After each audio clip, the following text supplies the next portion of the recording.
there are some cultures that we see in sub-Saharan Africa that we also see in scriptures. For example, circumcision. And some of them in Yoruba culture, for example, probably in Igbo also, they circumcise exactly on the 8th day. The 8th day, yeah. In Yoruba, we do. I thought it was something that the colonizers, white man forced on us. No. So we've been circumcising even before exactly. Yeah. Okay. Exactly. I know you wouldn't know that. Because that's what we've been taught. Yeah.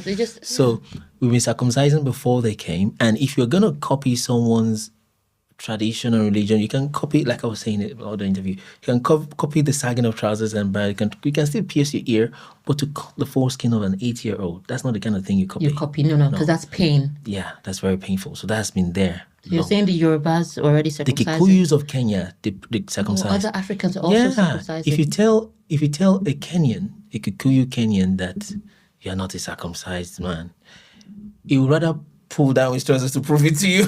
And when he's done and he has proved it, he's going to break your head afterwards. Because it's that important to them.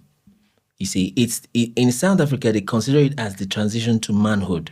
So it's like saying, you this small boy, you are not circumcised, just a small. So it's something that is deep-rooted. It's not something that colonizers brought. I would never have known this. Yeah, no. That's the first, by the way. Second, there is this payment of dowry. It's not something you see in Europe. It wasn't originated in Europe. No, they don't do that this part at all. Yeah. So, and then there's this young, well, he was young then. His name is Olauda Equiano.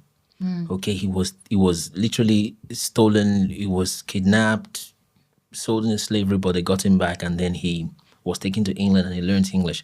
So he was writing a story of his own autobiography, okay, of what his cultures are like, it is like, okay. And by the way, in that writing, he wasn't trying to prove to the listeners or the readers that he was Hebrew. That's not the point. He was just talking. But then in the midpoint, he said that one way he can summarize his culture is that it looks so much like what he has read in scriptures. One of them is when a woman is menstruating, they usually, in fact, literally his own mom, there's usually a different, this is in the Igbo culture, by the way, there's usually a different apartment, a different hut that they go to when they are menstruating. And because his mom maybe he was one of the early children, his mom was still menstruating when he was already conscious as a child, age 6, 7. So because he was so fond of his mom, he could remember that he would be with his mom. And because he has touched her physically, then he would have to be kept there also.